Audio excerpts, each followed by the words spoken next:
시편 34편. 내가 여호와를 항상 송축하며 내 입술로 항상 주를 찬양하리이다. 내 영혼이 여호와를 자랑하리니 공고한 자들이 이를 듣고 기뻐하리로다. 나와 함께 여호와를 광대하시다 하며 함께 그의 이름을 높이세. 내가 여호와께 간구하며 내게 응답하시고 내 모든 두려움에서 나를 건지셨도다. 그들이 주를 앙망하고 광채를 내었으니 그들의 얼굴은 부끄럽지 아니하리로다.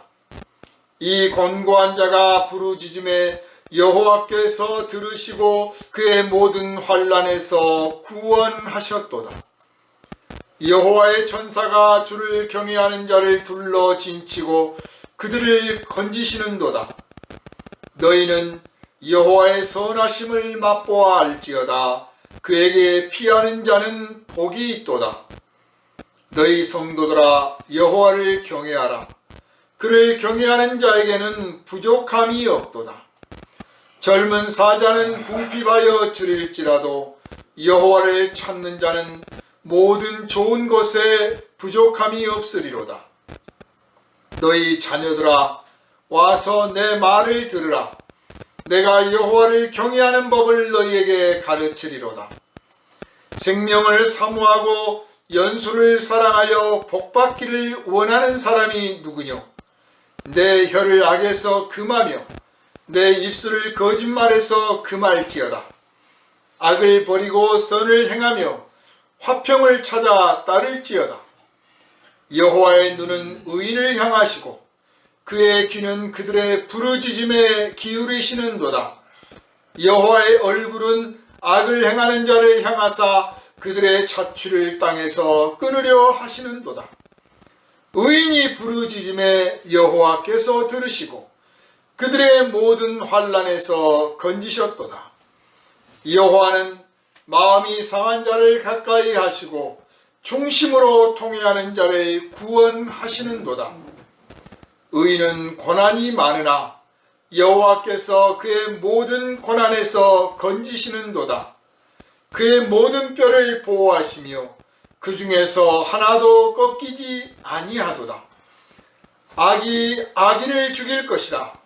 의인을 미워하는 자는 벌을 받으리로다. 여호와께서 그의 종들의 영혼을 속량하시나니 그에게 피하는 자는 다 벌을 받지 아니하리로다. 아멘. 할렐루야. 아멘. 이 시간은 의인을 고난에서 건지시는 하나님이라는 제목으로 함께 은혜를 나누도록 하겠습니다. 기도합니다.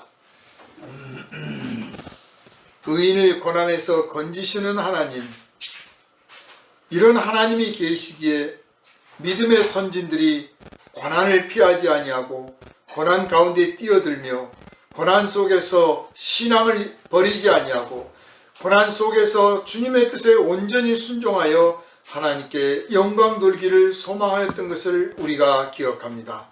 이제 이런 믿음의 선진들이 있어서 오늘 우리가 하나님께 마음껏 기도하며 마음껏 찬양하며 마음껏 말씀을 듣고 배우며 마음껏 예배할 수 있는 복된 자리, 복된 시간들을 허락받았사오니 주님이여 선진들의 그 수고와 그 눈물과 그 기도를 잊지 않게 하여 주시되 누구보다도 우리를 위하여 십자가 지신 주님을 기억하고 주님의 뜻을 저버리지 않는 성도로서의 삶을 살게 조금도 부족함이 없게 하여 주시옵소서.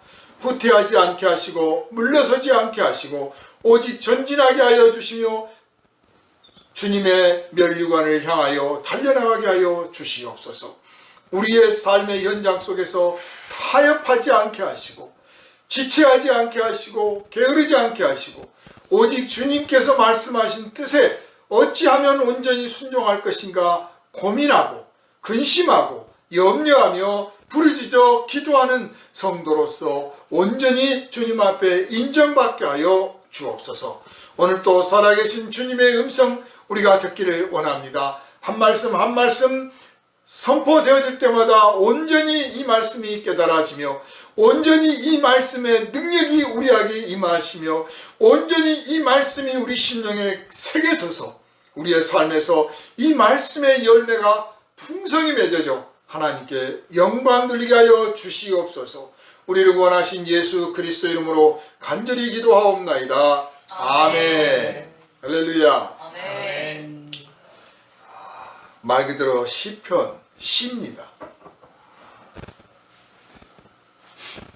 시니까 시인의 감성으로 이 글을 읽을 때 풍성한 영감이 우리에게 넘치게 될 줄로 믿습니다. 사실 그리스도인들은 다 시인이 되어야 됩니다. 또 시인이어야 하고요. 왜냐하면 그리스도인의 이 거듭난 삶이라고 하는 것 자체가 극적이에요. 시적이죠. 예수가, 나와 아무 상관없는 예수가 나 같은 흉악한 죄인을 위해서 십자가에 대신 못 박히고 속죄의 제물이 되어주셨다. 그래서 내가 아무 공로도 없고 자격도 없는데 죄사함을 받게 되고 하나님의 자녀가 되고 예수 그리스도를 따르는 제자가 되었다. 나같이 흉악한 사람이. 또 그 예수 그리스도 제자가 되려고 하는 우리에게 조금이라도 허튼 길, 딴 길로 가지 않도록 인도해 주시려고 거룩하신 하나님 성령께서 친히 오셔서 우리 한 사람 한 사람의 심령에 계시고 우리 삶을 인도하시고 주관하고 계신다. 이건 굉장히 드라마틱한 것이고요. 극적이에요. 시적이죠. 노래하지 않을 수가 없는 겁니다. 이 노래하는 심령 속에 사실 노래하는 이 마음에는 평화가 있고 노래하는 마음에 사랑이 있고 노래하는 마음에 기쁨이 있는 거죠. 슬프고 외롭고 힘들다가도 노래 부르고 시를 쓰고 그러다 보면 마음이 치유가 되고 위로를 받고 새 힘을 얻고 소망을 품고 감사를 하게 되고 기쁨을 얻게 되지 않습니까? 그래서 우리 그리스도인들은 사실 시편을 자주 읽을 필요가 있어요. 딱딱한 글만 읽으려 하지 말고 어떤 분들은 나이 들수록 소설을 읽어라 그러는데 저는 나이 들수록 시를 읽어라 그렇게 권하고 싶어요. 시라는 그 함축된 문장 속에 있는 그 풍성한 영감을 이 마음속에서 막 풀어 헤쳐갈 때 그 안에 그 정말 여러 맛들이 있다는 사실을 알게 됩니다. 그 단조로운 문장이지만 아주 복잡한 뜻이 있는 것이 있고 굉장히 복잡하고 뭐 어수선하게 써놨는데 알고 보면 아주 단순한 것들을 표현할 수도 있는 것이죠. 이 다윗이 이 시를 썼는데 다윗이라는 사람이 어떤 사람입니까? 기원전 1030년, 그러니까 기원전 1000년경의 사람이에요. 아주 옛날 사람이죠. 그래서 그때 태어나가지고 기원전 970년 그 무렵에 죽었으니까 사실 예수님 태어나기 1000년도 전이잖아요. 1000년도 전에 사람이 이 시를 썼는데 이 시를 사람들이 좋아해서 암송도 하고 명절이면 낭송도 하고 즐거운 날 잔치 때도 낭송하고 또 외로울 때도 이걸 꺼내가지고 외롭게 눈물 흘려가면서 외우기도 하고 이렇게 해서 전해 내려왔는데 이 시 속에 하나님께서 장차 이루어질 어떤 사건에 대해서 어떤 인물에 대해서 예언을 하고 있었다는 사실을 누가 알았겠습니까? 이 시를 쓴 작자인 다윗은 기도를 하는 사람이에요. 그래서 어느 날 감동에 충만해가지고 기도 중에 감동을 받아서 이 시를 썼습니다.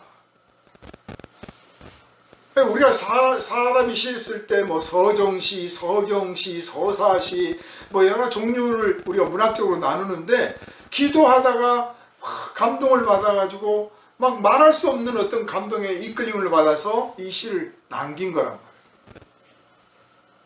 그러니 이게 하나님으로부터 온 감동이라는 것을 우리가 염두에 두고 이걸 이해를 해야지, 그냥 시를 잘 쓰는 어떤 시인이 시를 썼다 이렇게 한다면 이 속에 예언의 말씀이 들어있다는 것을 상상도 할 수가 없는 거죠.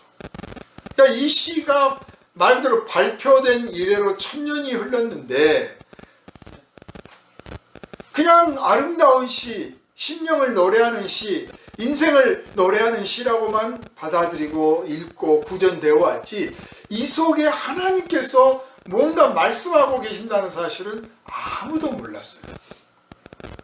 그런데 이 시가 하나님께서 우리를 향하여 뭔가 메시지를 주고 있는 애언의 말씀이고 그것이 성취되었다라고 하는 사실을 누가 알았느냐?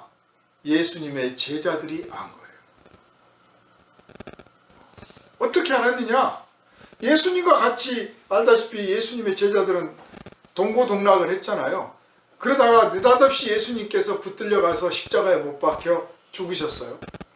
근데 예수께서 평상시에 인자가 그렇게 되리라고 하는 말씀을 평상시에 늘 하셨습니다. 그러나 건성으로 흘러들었죠. 그러다가 막상 그 일이 이루어지고 나니까 이게 막 두렵고 떨리고 막 무섭고 이게 어떻게 해야 되나 그러는 거예요. 우리가 하나님의 예언을 받았을 때 하나님께서 미리 우리에게 어떤 것을 계시해 준다고 그래서요, 그거 알고 있으니까 현실에 그런 일이 벌어지면 아무렇지도 않게 무슨 고난이나 핍박이나 환란이 닥쳐와도 흔들림 없이 거뜬합니다 하고 넘어갈 것 같지만 그렇지 않습니다. 그런 사람은 아주 극히 드물어요. 다 불안하고 떨리고 마음을 갈피를 못 잡고 정신줄을 놔버려, 당황해버려. 예수님의 제자들이 다 도망가 버렸잖아요. 예수님은 살아계신 하나님의 아들이라고 고백을 했고 예수님이 죽은 자도 살리시고 무리를 걸으셨다는 사실도 목격했던 사람들이, 그런 사람들이 예수님이 끌려가니까 다 도망가 버린다니까요. 그게 인간의 마음이에요. 그런데 예수께서 십자가에 못 박히시고 이제 시체를 꺼내다가 무덤에 안치시키고 그리고 사흘 만에 부활하셔서 제자들 앞에 나타나시고 또 유대 땅을 다니시면서 이 사람 저 사람 만나고 마침내 40일 만에 하늘에 올라가시고 나니까 그때 이제 성령을 받았어요. 예수께서 나를 대신해서 성령을 너희에게 보내주리라. 성령을 받고 나서 보니까 이 시편이 그냥 시편이 아니고 예수를 향하여 예언하고 있는 말씀이라는 사실을 깨달았는데, 특히 어떤 대목 때문에 그랬느냐? 우리가 함께 읽었던 20절에 그의 모든 뼈를 보호하시며 그 중에서 하나도 꺾이지 아니하시도다. 예수님 십자가에 못 박혔고 그 좌우에 강도들이 못 박혀 있었는데 안식일이 다가오니까 그냥 아직 안 죽었는데 내려야 한단 말이에요. 안식일을 지키기 위해서. 그러니까 아직 안 죽은 강도들은 뼈를 꺾어서 죽이고, 예수님도 그렇게 하려고 보니까 예수님은 이미 죽으셨기 때문에 뼈를 안 꺾었어요. 그게 그냥 우연한 일이 아니라 하나님께서 이 예언의 말씀을 성취한 사건. 그래서요, 이게 중요한 겁니다. 예언의 말씀은 그냥 사람이 지어내거나 창작하거나 상상하거나 감동을 감동을 받고 시적으로 충만해서 한 게 아니고 성령께서 감동을 주셨을 때 이 예언의 말씀을 하게 되는 거거든요. 성령께서 감화와 감동을 주셨기 때문에. 그렇듯이 이 성령께서 감화와 감동을 주셔서 하였던 이 예언의 말씀 또한 해석하고 가르칠 때도 역시 성령의 감동하심을 받은 사람이 성령의 감동하심을 따라서 그 안에서 그 말씀을 깨달을 수 있고 느낄 수 있고 의미를 해석할 수 있고 가르칠 수가 있는 거고, 그 말씀을 가르쳐주고 해석해주고 알려주고 설명해줘도 성령의 감동이 없으면 다 듣고 흘려버리는 거예요. 깨닫지를 못해요.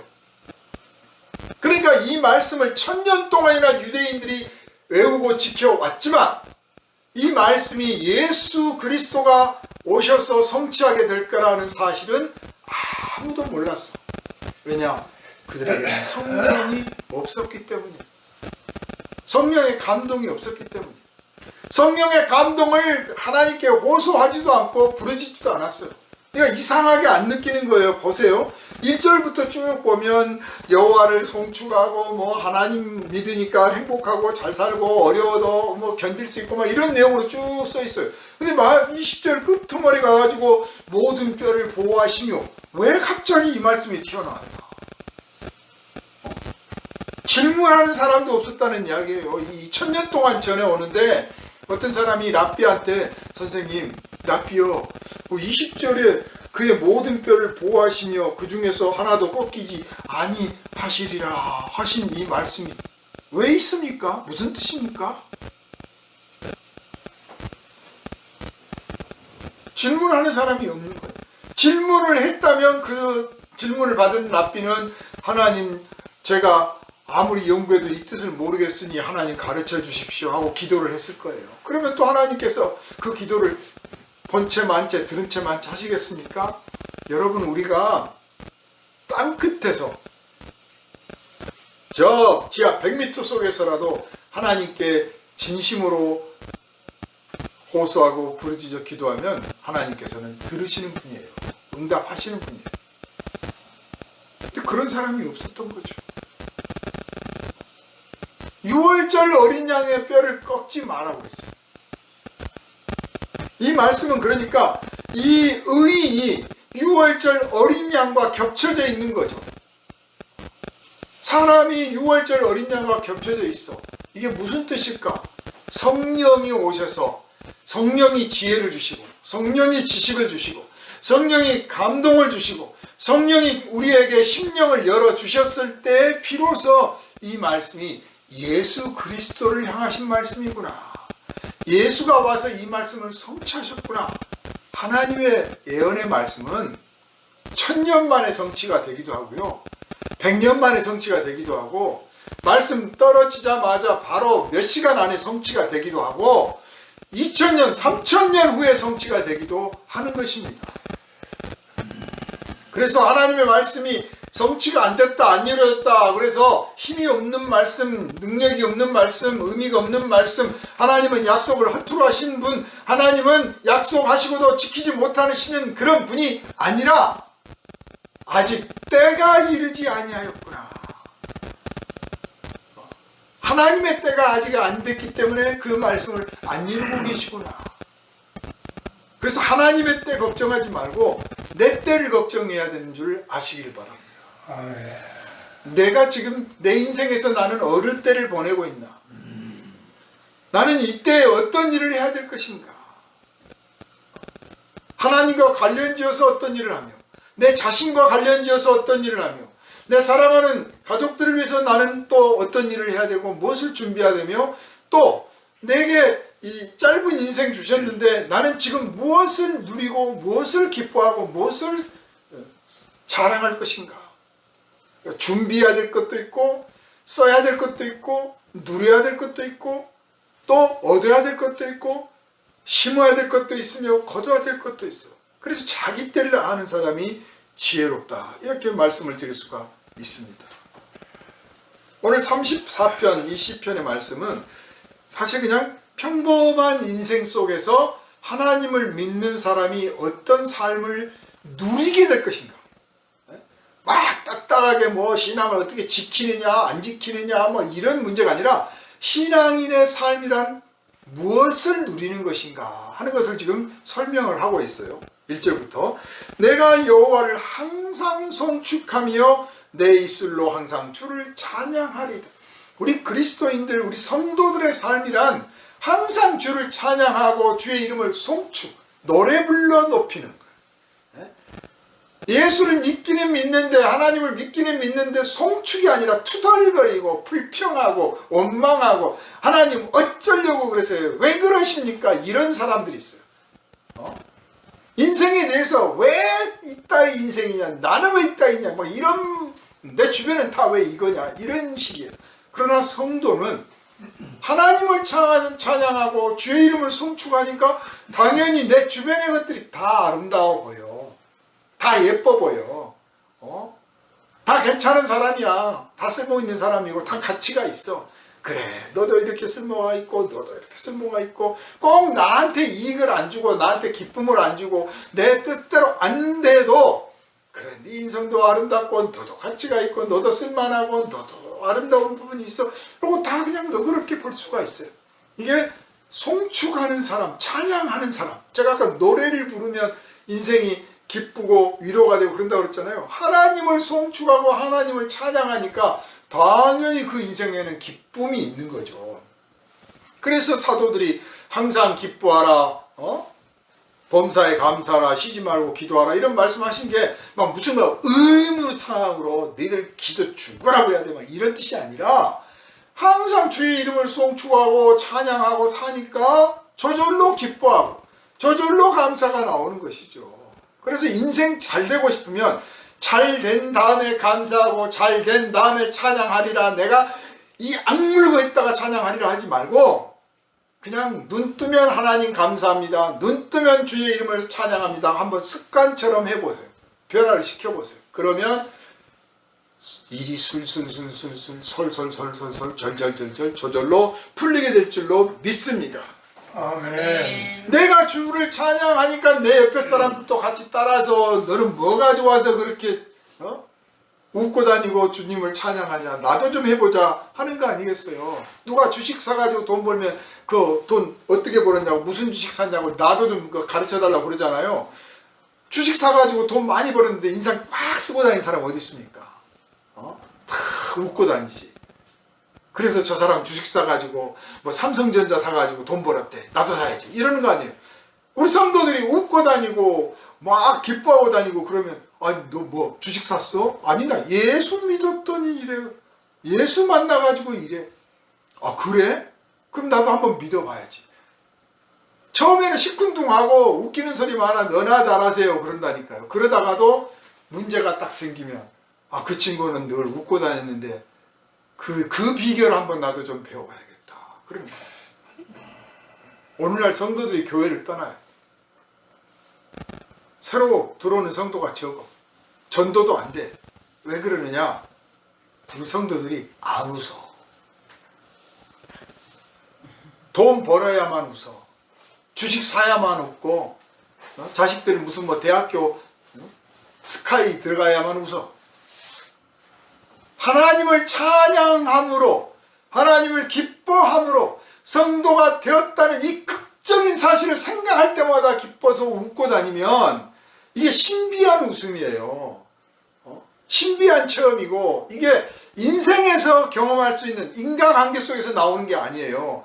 아주 특별한 거예요. 누가 뺏어갈 수도 없는 것이고 이 지극히 신비한 체험이란 말이에요. 그래서 이게 사실 어떻게 보면 종교의 힘이에요. 기독교만의 힘이란 말이에요. 이것들을 가지고 누리고 있는 것을 볼 때 너나 잘하세요, 너나 믿으세요 했던 사람들도 문제를 당하면 고독해지면 슬퍼지면 저 사람은 항상 웃고 다니고 예수 믿으니까 행복하다고 그러는데 그럼 나도 한번 이쯤에서 가볼까 그런 마음이 드는 거예요. 그런데 웃음들이 사라졌다니까요.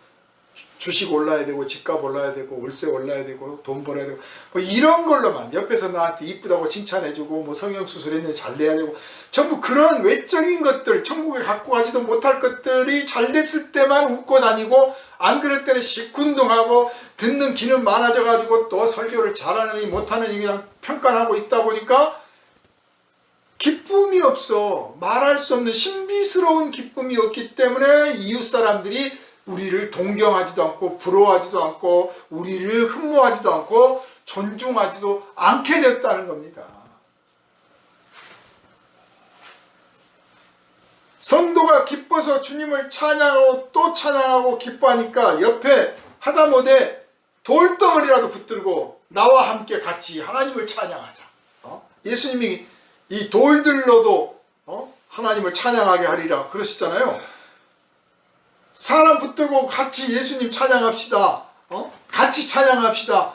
이렇게 하고 싶은데 그렇게 들어주는 사람 없으면 하다못해 나무라도 붙들고 나무야 나랑 같이 주님 찬양하자. 자갈들아 나랑 같이 주님 찬양하자. 그러다 보니까 밖으로 자갈 밟는 소리가 막 찬양하는 소리 들리고 바람 소리가 들리는데 하나님 찬양하는 소리 들리고 아 산들이 막 춤을 추는 것 같고 이 시편의 시가 그렇게 해서 나온 거예요. 근데 우리가 이게 미친 게 아니라 그리스도인들은 사실 이렇게 살아야 되는 거예요. 넘치는 기쁨, 주체하는 기쁨. 그 임종을 맞이하는 많은 분들이 거의 공통적으로 그런 데잖아요. 내가 왜 인생을 이렇게 살았을까? 웃고 기뻐하고 감사하고 사랑하고 살아도 모자라는 시간이다. 그런 말들 하잖아요. 그러니 뭐 더 바라고 더 얻고 그러려고 하지 말고요. 좀 없으면 없는 대로 살고 있으면 있는 대로 살고 아프면 아픈 대로 살지 뭐 안 죽는 사람 어디 있고 안 아픈 사람 어디 있습니까? 그래 웃자 기뻐하자 감사하자. 아무나 붙잡고 나랑 같이 기도합시다. 나랑 찬양합시다. 할 수 있을 만큼 넘치는 그리스도의 끼가 여러분 안에 충만하시기를 주님의 이름으로 축원합니다. 아멘. 이게 성도의 일상이에요. 그래서 내가 여호와께 간구하며 내게 응답하시고 내 모든 두려움에서 나를 건지셨도다. 인생에 두려움이 없는 인생은 없어요. 어려움 없는 안 겪는 인생 없어요. 안 겪으려고 하지 말고 있으면 돌파하려고 하고 극복하려고 하고 그 속에서 견디려 하고 그걸 오히려 승리의 전환점으로 만들려고 하는 용기가 필요한 거지. 그걸 안 하려고 그래. 오늘 성도들의 기도가 나약한 이유는 그거예요. 그런 고난을 안 받으려고 하고 핍박을 안 받으려고 하고 역경을 안 받으려고 안 아프려고 하고 안 죽으려고 해. 안 망하려고 해. 그런데 원래 성도는 인생에는 언제든지 그런 일이 있습니다. 사탄 마귀가 시험하려고 던질 수도 있고 내가 어리석어서 자초할 수도 있고 하나님이 나를 연단시키려고 그렇게 주실 수도 있어요. 좋은 날도 있고 슬픈 날도 있고 기쁜 날도 있고 막 두려움에 떠는 날도 있어. 그러니 그 어떤 날이든지 내가 꿋꿋하게 헤쳐나가되 중요한 것은 내가 즐거울 때는 노래하고 기뻐하고 찬양도 하는데 두렵고 슬픈 날에는 마음이 팍 눌러가지고 주저앉아가지고 내가 무엇을 해야 될까 할 때 기도할 수 있고 내가 기도하면 하나님께서 응답하시고 응답을 해. 무엇보다도 하나님은 당신의 자녀들이 우리 성도들이 두려움 속에 있는 것을 못 참으셔요. 성도가 가난하기도 하고 성도가 외롭기도 하고 성도가 멸시를 당하기도 하고 성도가 모욕을 당하기도 하고 성도가 성공해서 부자가 되기도 하고 성도가 여러 가지 좋은 것 나쁜 것 다 겪을 수도 있는데 그것들을 다 그냥 내버려 두셔요. 꼭 지켜봐. 그래 한번 이것도 맛봐라 저것도 맛봐라 해봐라. 그래. 그런데 두려움에 있는 것은 놔두질 않아. 왜냐? 두려움은 하나님 없는 사람이라 느끼는 거거든요. 우리가 두렵다라고 하는 이 두려움은 정말 희망이 없을 때 아무런 가능성이 없을 때를 넘어서서 내 영혼을 챙겨주실 리가 없을 때 느끼는 두려움이에요. 그런데 우리 영혼을 챙겨주셔.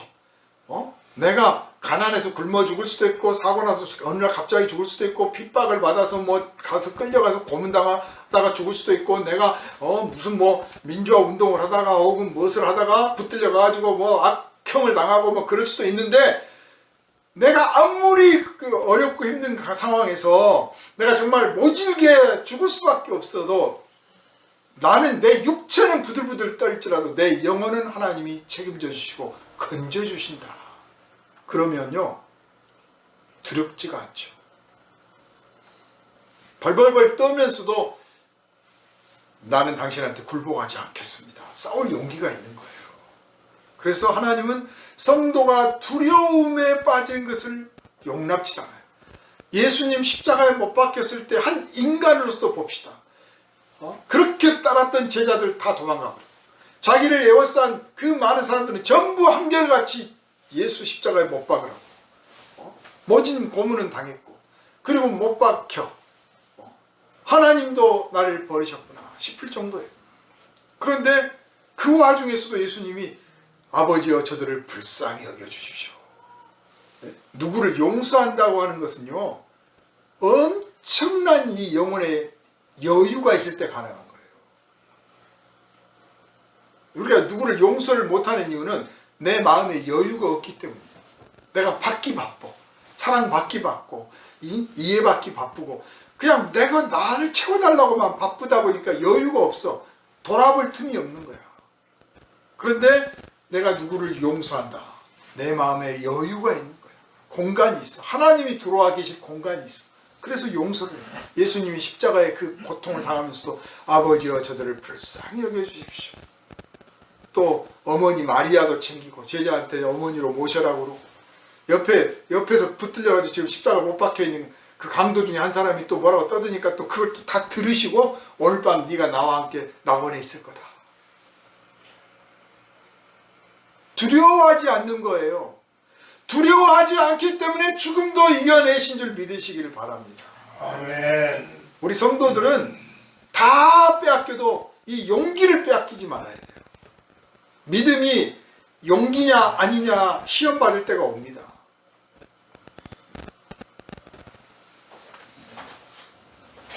그들이 주를 앙망하고 광채를 내었으니 그의 얼굴은 부끄럽지 아니하리로다. 여러분 성경에는요 계속 약속하신 말씀이 뭐냐면 믿는 자는 구원을 얻으리라. 믿는 자는 수치를 당하지 않으리라. 믿는 자는 여기 본문처럼 부끄럽지 아니하리로다.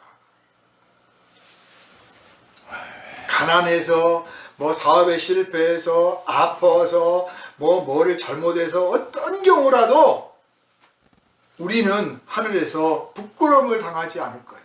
하나님 앞에 가서 부끄럽지 않게 될 겁니다. 이건 우리 자신의 능력이 아니라 하나님께서 그렇게 해주시겠다고 약속하신 거예요. 그 고난 중에 부르짖었더니 얼굴에서 광채가 나더라는 거예요. 본문에 나오잖아요. 성도들이 핍박받았을 때 얼굴들은 못 먹고 고문받고 그러니까 얼굴이 얼마나 피골이 상접했을 거 아닙니까? 그런데요, 그 목격했던 분들의 이렇게 이야기들을 보면 얼굴에서 광채가 났다는 거예요. 그래서 맨날 뭐 성화 그리면 뒤에다가 후광 그리고 막 그래. 얼굴에서 광채가 나. 뭘 잘 먹어야 광채가 나는 게 아니에요. 또한 우리가 기억해야 됩니다. 오늘 말씀에서 분명하게 알려주시는데 여호와의 천사가 우리를 둘러 진치고 계셔요. 우리가 당하고 있는 어떤 일들을 외면하고 계시는 게 아니라 천사들이 우리를 둘러보고 진치고 계십니다. 그래서 우리 영혼을 지켜주시고 우리의 삶이 주님께 영광을 돌리는 그 입술의 고백, 그 몸으로 들리는 찬양을 해낼 수 있도록 용기를 주고 힘을 주시는 거예요.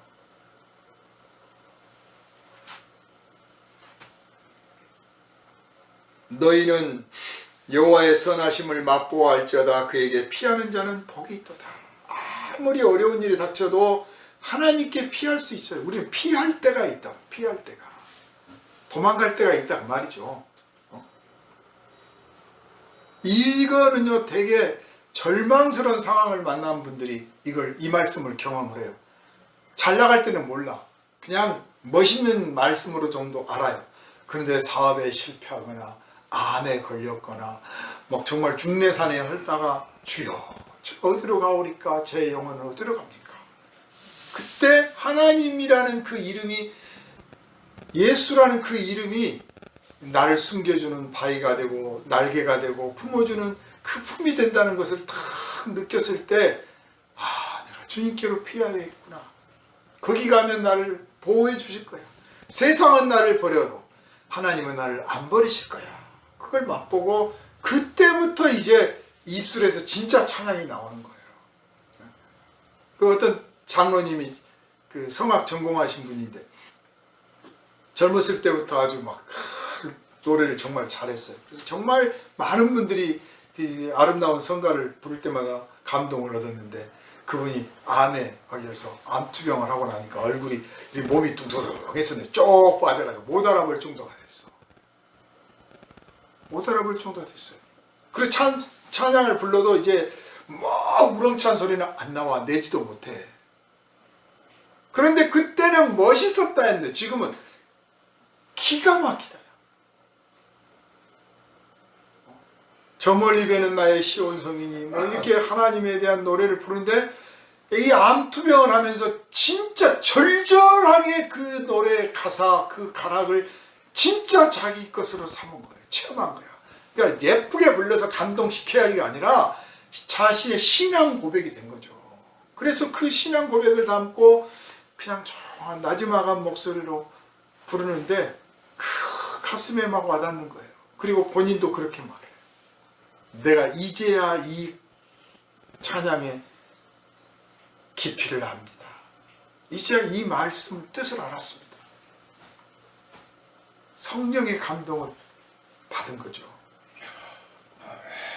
어떻게 보면 건강과 맞바꾼 거라고 볼 수도 있어요.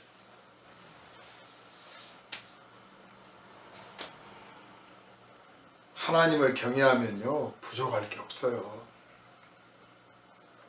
하나님을 경외한다고 하는 것 자체가 부족함이 없기 때문에 하는 거예요.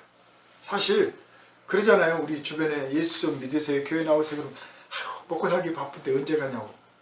당신은 시간이 남아서 주일날 예배하지. 나는 그럴 시간도 없다고. 이러거든요. 맞는 말이에요. 하나님을 경외하는 것 자체가 삶의 여유가 있는 거예요. 이게 복이에요. 하나님을 경외하지 않는 것 자체가 삶의 여유가 없다는 뜻이야. 그게 복이 없는 거야. 그리고 반대로 내가 하나님을 경외하고 있으면 내 스스로 나는 이렇게 복받은 인생, 복 있는 인생을 살고 있습니다라고 나타내고 있는 겁니다. 그게. 아무리 돈 많아도 돈 안 쓰면 그 사람은 부자인지 모르잖아요. 그거 똑같아요. 나는 하나님을 경외한다. 내 인생은 여유가 있고 풍요롭다. 그런 뜻이란 말이에요. 성도들아 여호와를 경외하라. 그를 경외하는 자에게는 부족함이 없도다. 내가 주님을 경외하고 있는 한은 부족함이 없도다 하신 이 말씀이 결코 실패할 수 없다는 사실을 믿으시기를 바랍니다. 아멘. 내가 이거 못하면 저거 못하면 이거 안 하면 어떻게, 그런 걱정하지 마세요. 내가 여호와를 경외하고 있는 이상 부족할 게 없어. 뭔가 다른 걸로 채워주셔. 내가 상상하고 계산하고 내가 계획하는 거 아니라도 주님께서 계획하고 상상하고 준비하신 것이 있을 줄 믿으시기를 바랍니다. 아멘. 그래서 젊은 사자는 궁핍하여 줄일지라도 여호와를 찾는 자는 모든 좋은 것에 부족함이 없으리로다. 젊은 사자, 혈기왕성한 사자가 이 벌판을 누우면서 자기 먹잇감 찾아다니다가 탁탁 잡아가지고 먹잖아요. 맨날 성공한 것은 아니지만 그래도 실패하지는 않아. 굶어 죽지는 않아. 그런데 그런 힘있는 사자가 굶고 줄이게 되는 일은 있을지라도 하나님을 경외하여 하나님을 찾는 자에게는 좋은 것에 부족할 것이 없다는 말이에요. 그러니 무슨 복을 또 받으려 하고 무슨 장수 부귀를 누리려고 하지 말고 하나님 앞에서 말을 신중하게 하고 행동을 삼가고 진실하고 겸손하며 하나님만 높여드리는 그런 복된 성도의 삶을 살되, 세상을 보십시오. 악한 자가 얼마나 많습니까? 악한 제도와 악한 행실들이 얼마나 많습니까? 나를 대적하는 경우도 있지만 연약한 자들을 짓밟고 빼앗고 수탈하고 그런 일이 얼마나 많습니까? 자, 그럴 때 내게 하나님이 주신 복이 이렇게 충만하고 내가 부족함이 없었으니 이제 내가 저 약자들을 위해서, 저 불쌍한 사람들을 위해서 내가 맞서 싸우고 내가 가서 저들을 대신해서 외치하겠구나. 이렇게 의로운 일을 하라고 말해요. 의로운 일을 하기 위해서 나서면, 그러면 이제 하나님께서 또 지금까지 개인적으로 보호하고 지키시는 차원을 넘어서서 이 사회를 위해서, 무리를 위해서 희생하려고 하는 이 믿음의 사람, 이 사람의 이 의로운 행동을 보시고 기뻐하시며 그의 기도를 들으시고 응답하시고 그들을 구원해 주신다고 약속을 하셨고, 그런 일을 하다 보면 당연히 환난을 겪게 마련이에요. 우리 속담에 원한돌이 정맞는다. 한참 민주화 운동할 때는요, 저도 무지하게 우리 아버지한테 그 말 많이 들었어요. 원한돌이 정맞아야 나서지 말아라. 그래, 환난을 겪으면 환난을 안 겪는 게 아니라 당연히 의인이 환난을 겪을 수밖에 없죠. 불의를 못 참는데. 그러면 하나님께서 외면하지 아니하시고 지켜보고 계시다가 의인이 부르짖음에 여호와께서 들으시고 그들의 모든 환난에서 건지셨다. 우리가 환난을 피하려고 하는 것이 첫 번째는 고통스러워서예요. 그다음 두 번째로는 이게 복이 아니고 저주가 아닌가 싶어서요. 그런데 이게 복이다. 이게 하늘의 상을 쌓는 것이요, 내 미래 후손들, 미래 친구들을 이 땅에 살아있는 지금 내 동포들을 위해서 내가 이 일을 겪는 자랑스러운 일이다라고 생각하면 한번 해볼 만하지. 견디지. 이만한 것도 못 참고 무슨 일을 하겠느냐 하고 오히려 이겨낼 수가 있어요. 환난에서 건지신다는 말씀은 환난을 면제한다는 의미만 있는 게 아니라 그 환난을 건져내. 환난이 아니야. 오히려 영광스러운 거죠. 그래서 예전에 독립운동을 하셨던 분들이 그렇게 환난을 겪으면서도 독립운동을 하셨고, 민주화 운동에 헌신했던 몇몇 분들이 또 그렇게 하셨던 것 아닙니까? 성도들이 또 핍박을 받는 중에 신앙을 지키고 그리스도를 전파하려고 목숨을 내놨었잖아요. 이렇게 하면 하나님은 의인을 기억하셔. 그래서 그 뼈가 꺾이지 아니하시리라. 그런데 그 사람은 뼈가 꺾였는데요, 그 사람은 그보다 더 비참하게 죽었는데요, 혹시 누가 말을 하면요, 이렇게 말씀하시면 돼요. 예수께서 너희 중에는 나보다 더 큰 일을 할 자도 있으리라. 주님께서 말씀하셨어. 나보다 더 큰 일을 할 사람도 있다. 그러니까 주님이 당하신 고난보다 더 큰 고난을 당할 수도 있어. 더 모욕을 당하고 더 핍박을 당하고 더 모진 고문을 당할 수도 있고 정말 갈갈이 찢겨 죽을 수도 있어요. 화형당할 수도 있어요. 그렇지만 하나님이 버리신 건 아니야. 의인을 기억하시는 하나님, 의인을 고난에서 건지시는 하나님이 살아계신 줄 믿으시기를 바랍니다. 싸워야 될 때는 싸워야 되는 거예요. 물리쳐야 될 때는 물리쳐야 돼요. 호랑이가 내 새끼 잡아가는데 그냥 가만히 보고만 있을 수 있습니까? 죽기를 각오하고 싸워야죠. 불의한 자가 성도를 해치고 형제 자매들을 이웃들을 해치는데 그걸 내버려 둘 수 있습니까? 목숨을 걸고 싸워야지. 이 한 목숨 바쳐서 저들이 살 수 있다면 내 기꺼이 죽으리라. 싸울 때는 싸워야 되고 용서할 때 용서해야 되고 어떻게 나서더라도 우리를 뒤에서 감당해 주시고 보호해 주시고 지켜 주시는 하나님이 계신다고 하는 사실을 기억하라. 그런 뜻으로 이 말씀이 남겨진 거예요. 의인을 고난에서 건지시는 하나님이 계시다. 그러니 고난을 두려워하지 마라. 환난을 두려워하지 마라. 의로움을 지키기를 목숨을 걸어라. 의인이 의롭지 않으면 무슨 소용이 있어요? 성도가 성스럽지 않으면 무슨 소용이 있습니까? 그걸 지키려고 해라. 그러면 나머지 것들은 별거 아니다. 이게 한 사람이 막 감동을 받아가지고 막 무슨 선동 선무적인 차원에서 글을 쓴 것이겠습니까? 그렇게 쓰려면 차라리 나가서 싸워라, 목숨을 걸고 싸우면 훈장을 받으리라 이랬겠죠. 하나님께서 지켜주시고 보호하시고 건져주신다. 이것은 사람이 할 수 있는 말이 아니에요. 하나님이 하셔야만 할 수 있는 말이에요. 다윗은 성령의 감동을 받아서 이 말씀을 했습니다. 천년 동안 이 말씀의 뜻을 아는 이가 없었습니다. 그래서 하나님의 아들이 이 땅에 오셨는데 알아보지도 못했습니다. 배척하고 욕하고 모욕하고 핍박을 해서 십자가에 못 박아 죽였습니다. 그게 인간이에요. 인간은 성령을 떠나면 그냥 죄인일 뿐이에요. 여러분 늘 성령을 의지하시길 바랍니다. 성령의 인도하심을 떠나지 않기를 늘 간구하기를 부탁드립니다. 아멘. 그리고 말씀을 그냥 사람의 지혜와 사람의 지식으로만 받아들이려 하지 말고 늘 성경을 읽을 때, 배울 때 기도하세요. 성령께서 인도해 주세요. 성령께서 감동을 주십시오. 성령께서 깨닫게 해주십시오. 성령께서 이 말씀을 전하는 사람의 그 심정을 저에게도 와닿게 해주십시오.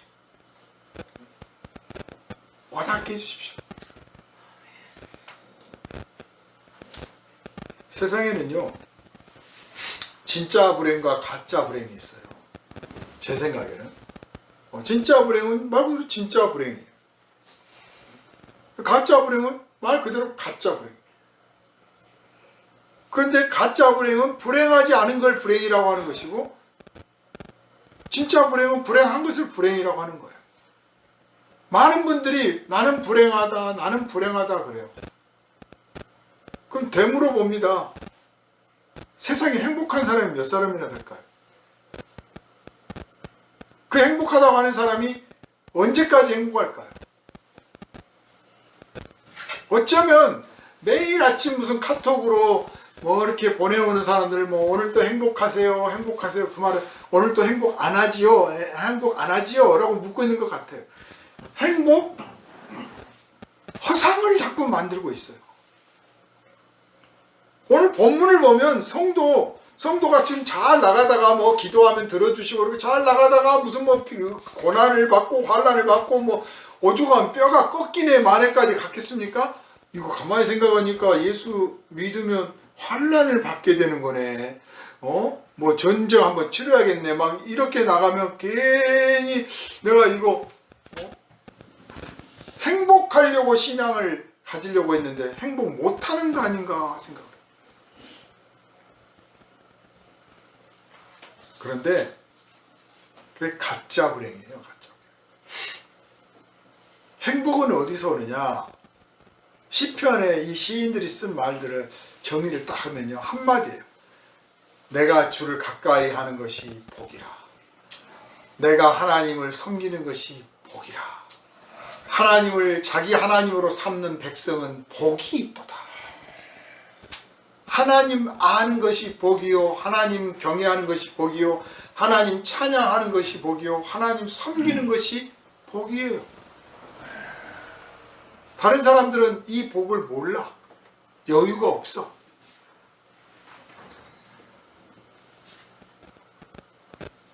그리스도인들이 부족함이 없는 삶이라는 사실은 다 살아보면 결론적으로 할 수 있는 말이에요. 이 말씀은 우리가 삶을 살아내기 전에 주신 말씀. 여호와를 경외하는 자는 복이 있도다, 부족함이 없도다 라고 말씀을 하시잖아요. 너 삶을 한번 살아봐라. 지금 너 힘들고 아프고 외롭고 슬프고 쓸쓸하고 괴로울 때도 있고 가난해서 못 살겠어 나는 이렇게 일이 안 풀리냐 그러지. 그러나 한번 살아봐라.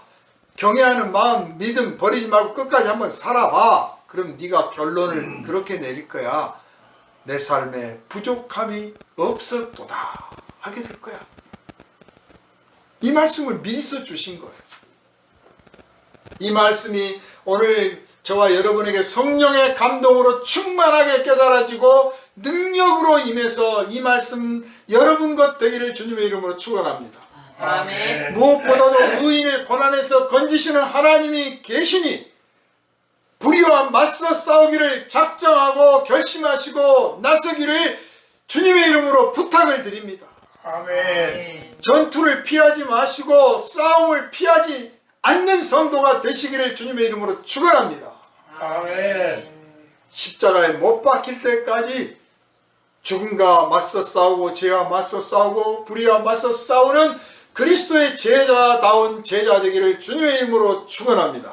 아멘. 걸어가신 주님, 이 시간에도 우리가 주님의 말씀을 듣습니다.